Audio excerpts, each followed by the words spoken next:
بسم اللہ الرحمن الرحیم۔ صبح فجر کے بعد سونے کے بہت نقصانات ہیں، دنیاوی نقصانات بھی ہے اور اخروی نقصانات بھی ہے۔ دنیا کے اعتبار سے جو نقصان ہے وہ یہ ہے کہ صبح سویرے ایک ہوا چلتی ہے جو انسانی جسم کے لیے بہت مفید ہوتی ہے۔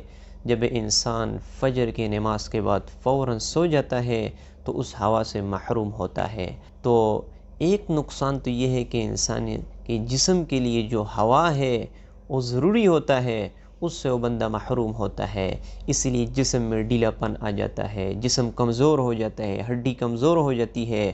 اور ایک نقصان یہ بھی ہے کہ انسان کے دماغ یہ کمزور ہو جاتے ہیں، چیزیں بھول جاتی ہے۔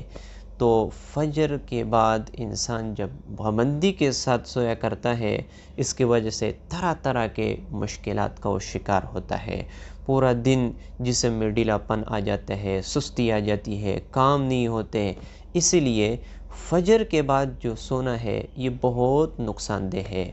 اور اخروی اعتبار سے، آخرت کے اعتبار سے جو نقصان ہے وہ یہ ہے کہ فجر کی نماز کے بعد جب انسان سویا کرتا ہے، اس کی وجہ سے رزق کی تنگی آ جاتی ہے۔ تو یہ بہت بڑی نقصان کی بات ہے کہ انسان رزق سے محروم ہو جائے۔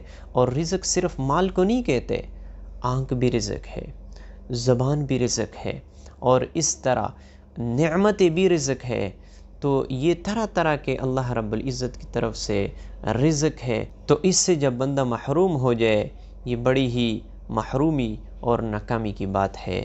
تو صبح فجر کے بعد سونے سے گریز کرنا چاہیے، اور کوشش یہ کرنا چاہیے کہ صبح فجر کی نماز بندہ ذکر و اذکار میں مشغول رہے۔ اس کے بعد جب طلوع شمس یعنی اشراق کا وقت ہو جائے تو اس کے بعد انسان سو سکتا ہے، اس کے بعد گنجائش ہے۔ لیکن فجر کی نماز کے بعد طلوع شمس سے پہلے پہلے سونا یہ درست نہیں ہے۔ اس کی وجہ سے دنیاوی نقصانات بھی ہے اور اخروی نقصانات بھی ہے۔ اسی لیے فجر کی نماز کے بعد سونے سے پرہیز کرنا چاہیے۔